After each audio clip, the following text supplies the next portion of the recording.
మహాగణుడును మహోన్నతుడును పరిశుద్ధుడును నిత్య నివాసి అయిన యేసుక్రీస్తు పరిశుద్ధ నామమున ఈ ఉదయకాల శుభములు మీకు తెలియజేస్తున్నాను. ఇది నా దేవుని యొక్క వాక్య ధ్యానము. బైబిల్ గ్రంథంలో దేవుడైనటువంటి యేసుక్రీస్తుకి అనేక నామములు ఉన్నాయి ప్రియులారా. ఈ నామములన్నీ కూడా ఆయన యొక్క గుణ లక్షణాలను తెలియపరుస్తుంది. చాలామందికి ఈ విషయాలు తెలియవు. యెహోవా దేవుడు, యేసుక్రీస్తు పరిశుద్ధాత్మ దేవుడే అని అనుకుంటారు. కానీ ఆయనకు అనేకమైనటువంటి నామములతో పిలువబడినట్లుగా మనం బైబిల్ గ్రంథాన్ని గమనించవచ్చు. ఈ యొక్క నామములను బట్టి మనము ఉచ్చరిస్తూ ఆయనను స్తుతించినప్పుడు అనేకమైనటువంటి అద్భుత కార్యాలను మనం మన జీవితంలో చూడగలుగుతాం. ఆయన యొక్క గుణ లక్షణాలను తెలియపరుస్తుంది. కాబట్టి ఆ గుణ లక్షణాలను మనం ధ్యానించడం ద్వారా ప్రభు యొక్క శక్తిని, ప్రభు యొక్క ప్రేమను, ప్రభు యొక్క పరిశుద్ధతను, ఆయన గుణగణాలను మనం కూడా అలవాటు చేసుకునేటువంటి అవకాశం కలుగుతుంది. కాబట్టి ఈ దినము నుండి దేవునికి ఉన్నటువంటి నామములను మనం ధ్యానం చేయాలని ఆశపడుతున్నాను. మొట్టమొదటిగా ఆయనకు ఉన్నటువంటి పేరు సృష్టికర్త. అవును ప్రియులారా, ఈ సృష్టి ఏ విధంగా నిర్మించబడింది అని ఆలోచన చేస్తే దేవుని యొక్క మహాజ్ఞానం అనేది మనకు అర్థమవుతుంది. అయితే చాలామంది శాస్త్రవేత్తలు బిగ్ బ్యాంగ్ థియరీ అనేటువంటి ద్వారానే ఈ సృష్టి రూపొందించబడింది అని చెప్తారు. 13.8 బిలియన్ సంవత్సరాల క్రితం విశ్వం అనేది ఒక చిన్న దట్టమైన ఫైర్ బాల్గా పేలినటువంటి క్షణంలోనే ఈ యొక్క విశ్వం అనేది ప్రారంభించబడింది. తద్వారా కాలం అనేది రావడం అనేది జరిగిందంటారు. అయితే మరి ఆ యొక్క చిన్న దట్టమైన ఫైర్ బాల్ ఎలా పేలింది అనేటువంటి విషయాన్ని శాస్త్రవేత్తలు చెప్పలేకపోయారు. న్యూటన్ అనేటువంటి ఒక భౌతిక శాస్త్రవేత్త అంటాడు, బయట నుంచి బలం అనేది లేదంటే ఒక శక్తి అనేది ప్రయోగించనంత వరకు కూడా నిశ్చల స్థితిలో ఉన్నది, అంటే కదలకుండా ఉన్నటువంటి వస్తువు కదలకుండానే ఉంటుంది.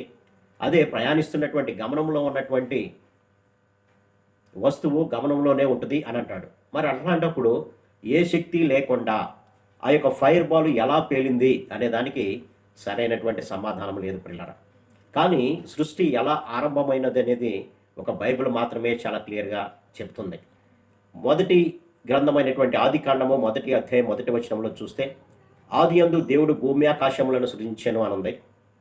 అలాగే యోహాను సువార్త 1వ అధ్యాయం 1వ వచనంలో సమస్తమును ఆయన మూలంగా కలిగెను, కలిగి ఉన్నదేదియు ఆయన లేకుండా కలగలేదు అని అంటాడు. అలాగే కొలస్సీ పత్రిక 1వ అధ్యాయం 16వ వచనం చూస్తే, సర్వమును ఆయన యందు సృష్టించబడెను, సర్వమును ఆయన ద్వారాను ఆయనను బట్టి సృజింపబడెను, ఆయనే సమస్తమునకు ఆధారభూతుడు అని అంటాడు. అంతేకాకుండా యెషయా గ్రంథము 44వ అధ్యాయం 24వ వచనం చూస్తే, యెహోవానగు నేనే సమస్తమును జరిగించువాడను, నేనొక్కడనే ఆకాశమును విశాలపరచువాడను, నేనే భూమిని పరిచిన వాడను అని అంటాడు. ఈ లోకంలో ఇంతమంది దేవతలు, దేవుళ్ళు అని చెప్పుకుంటున్నటువంటి వారెవరు కూడా ఈ సృష్టిని నేను సృజించాను అని చెప్పలేదు. కానీ యేసుక్రీస్తు ప్రభు మాత్రమే నేనే సృష్టికర్తను, నేనే ఈ యొక్క ఆకాశాన్ని భూమిని సృజించిన వాడను, అందుట్లో ఉన్నటువంటి సమస్తమును కూడా సృజించిన వాడను అని చెప్పాడు. కాబట్టి దేవుడు మాత్రమే ఈ సృష్టిని సృజించినటువంటి వాడుగా మనకు కనపడుతుంది. మరి ఏదైనా ఒక వస్తువుని సృష్టించినటువంటి వాడు లేదా కనుగొన్నవాడు దాని మీద అధికారం కలిగి ఉంటాడు ప్రియులారా.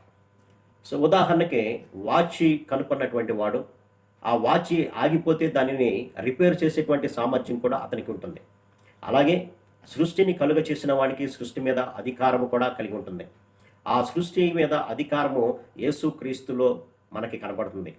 నోవాహు కాలంలో ఆయన వర్షానికి ఆజ్ఞ ఇవ్వగానే రేయిం బగళ్ళు 40 దినాలు కుంభవృష్టిగా వర్షం కురిచినట్లుగా, దానిని ఆగిపో అనగానే అది ఆగిపోయినట్లుగా మనం గమనించవచ్చు. అంతేకాకుండా గాలిని, సముద్రపు పొంగును కూడా ఆయనే గద్దించగా అది ఆగిపోయినట్లుగా, అలాగే సింహాల నోళ్లను మూసివేసేటువంటి అధికారము ప్రభువుకు ఉన్నట్లుగా, అలాగే తిమింగలమునకు ఆజ్ఞ ఇవ్వగానే అది యోనాను మృంగివేసినట్లుగా, ఆ తర్వాత దేవుని యొక్క ఆజ్ఞ ప్రకారము అది మళ్ళీ ఒడ్డున యోనాను కక్కివేసినట్లుగా మనం చూడవచ్చు. అంతేకాకుండా ఈ 148వ అధ్యాయము 8వ కీర్తనలో కనుక మనం గమనిస్తే, సమస్త సృష్టి అందులో ఉన్నటువంటి ప్రతి జీవరాశి కూడా యేసు ప్రభువే సృష్టికర్త అని నినదిస్తున్నట్లుగా కూడా మనం గమనించవచ్చు. కాబట్టి సర్వ సృష్టికి ఆధారభూతుడైనటువంటి వాడు యేసుక్రీస్తు ప్రభు మాత్రమే అని మనం గమనించాల్సినటువంటి అవసరం ఉంది. కాబట్టి సర్వ సృష్టిని సృజించిన దేవా, నన్ను కూడా నీవు సృజించావయ్యా, మీకు వందనాలు అని చెప్పడం ద్వారా ఆయన యొక్క అధికారానికి మనం తల వంచిన వారుగా అవుతాం. కాబట్టి నిన్న వాక్యం ద్వారా ఆయన యొక్క బిరుదును మనం నేర్చుకోవడానికి ప్రభు ఇచ్చిన కృపను బట్టి దేవాది దేవునికి వందనాలు తెలియజేస్తున్నాను. ప్రార్థన. సర్వశక్తుడా ప్రేమగల మా తండ్రి, ఈనాటి నుంచి నేను మీ నామములను ఒక్కొక్క దానిని మేము ధ్యానించడానికి కొద్ది నిమిషాలు మీరు ఇచ్చినటువంటి కృపను బట్టి మీకు వందనాలు తండ్రి. ఈ సర్వ సృష్టికి ఆధారము నీవే అని ఇదిగో నేను సమస్త సృష్టి కూడా చెబుతూ ఉండగా మేము కూడా విశ్వసించి దాని ప్రకారము మిమ్మల్ని గౌరవిస్తూ మయంపరుస్తూ స్తుతిస్తూ మా జీవితకాలం అంతా జ్ఞాపకం చేసుకునేలాగా కృప చూపించమని యేసు నామమున అడిగి పెట్టుకుంటున్నాం తండ్రి. ఆమేన్. God bless you.